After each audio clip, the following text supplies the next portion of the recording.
Hi guys, Puddin here with a video for you today in my Tier 6 U.S. battleship, the New Mexico. Now, I believe my captain skill is going to be priority target, expert marksman, basics of survivability, concealment, and advanced fire training. The start of my standard U.S. battleship build, and my modules are going to be protect my main batteries, longer shooting AA, and of course, DMCOM 1 and 2. As you can see, I am divvied up with Mr. Combat Wombat and Mr. Sneaky Snake, arguably the two best players on the NA server. Now, we kind of agreed that we were going to go over to D.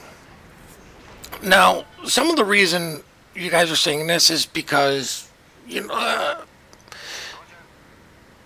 just don't see a lot of love for the lower tier ships. And back when Sneaky was sub-Unicum, what does he call it, light blue status,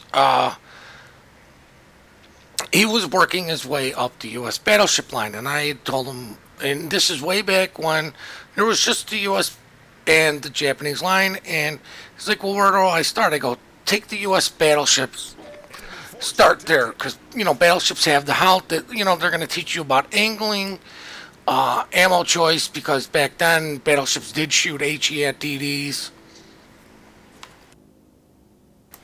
But more importantly, they didn't have the range that the Japanese do, and they weren't as fast. And even now today, with all, with the addition of the German, the French, the British, I still would advise people to go up the US BB line, because they're really good ships to help somebody learn map positioning, target selection, angling, because you will get punished for showing your broadside, even though the New Mexico is one tough son of a gun.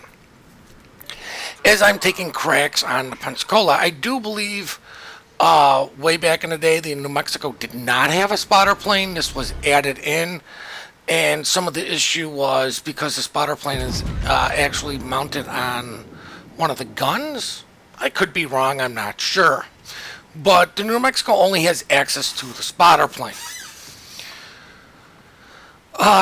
This obviously does help with your reach out and touch someone, but to me, the New Mexico and the U.S. battleship line, even the Colorado, they're going to teach you where to go, where teams like to go, how teams like to disperse, carrier, no carrier.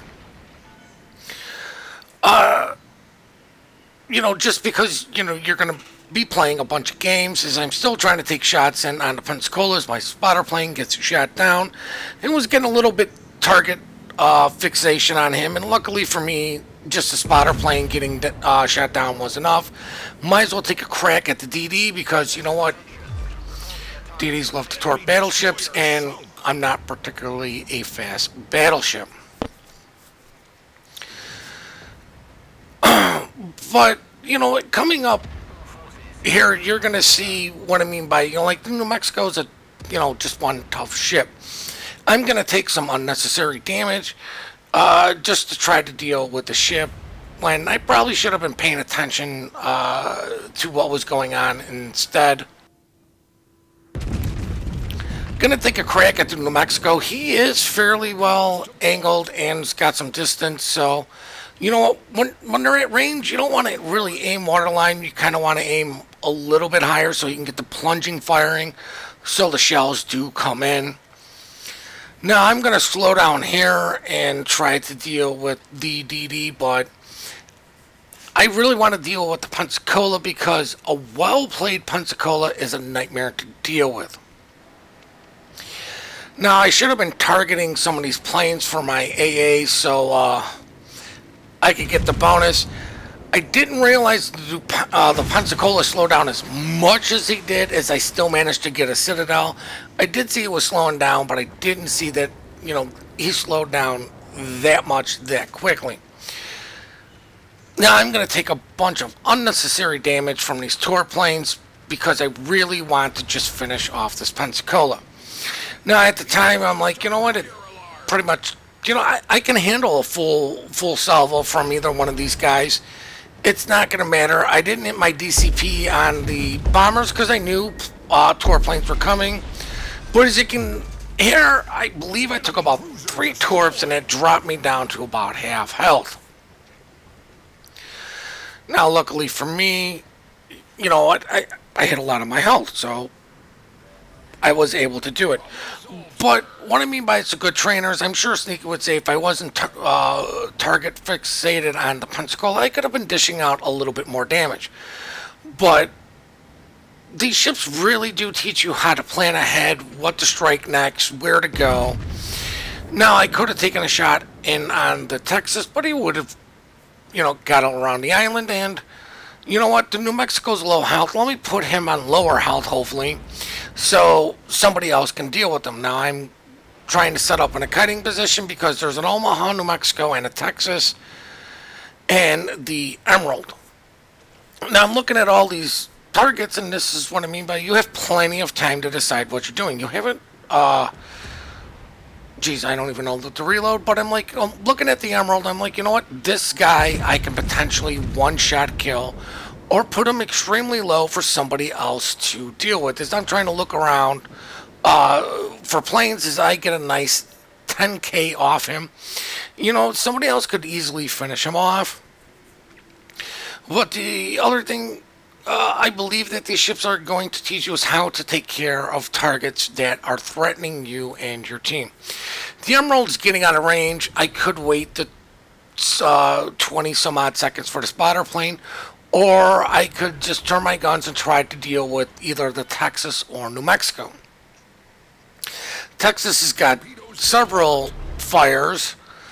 As I pop a heal that I may have been able to save, but I'm going to take a crack at the Texas because he's showing me broadside as I get a nice 15,000 damage, and he was the closer target.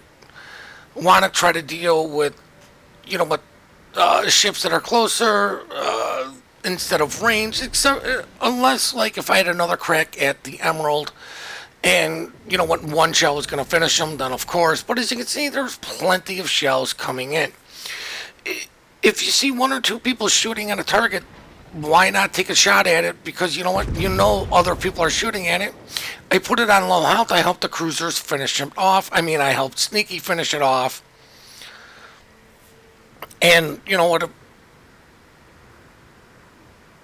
Of course, I am not the biggest fan of the way WTR, PR system works, putting so much emphasis on just raw damage. Knowing what to shoot at is more important than just doing raw damage. I put the guy low health and Sneaky knew to finish him off. Of course, trying to get damage in a game with Sneaky is next to impossible. As I get tour planes coming in. Now, luckily for the New Mexico, he was able to get a shatter. He turned in at the right time. But the enemy carrier is going to do a cross drop. So these are very, very difficult to dodge, all of them. But what I'm trying to do is actually take one on the torpedo bulge from the one side and actively try to really dodge the other side. It's a very hard juggling act to pull off. And I do not do it. I'm going to take one on the nose, which means my DCP is going to be down, and I'm going to have to hit my hail. Now, I also could have at this time used Control X to keep my guns pointed in this direction so I wouldn't have to wait for the extremely long turning. And I'm going to get hit with some lag, which, you know what, this first shot is not caused by lag. I usually whiff on Omahas with the first salvo, but the next two are going to be because, you know what, I did get hit with lag right as I'm trying to pull the trigger. I'm trying to turn the ship to get some, get the rear turrets. Of course, I overturned. And of course, I get an overpen. And you know what, if I was able to finish this guy off, if I didn't whiff my shots, this guy never would have got the fire on me. And of course, you know what, those come in as lag hits, and I was surprised there wasn't a Citadel. Now I know I'm spotted by the carrier.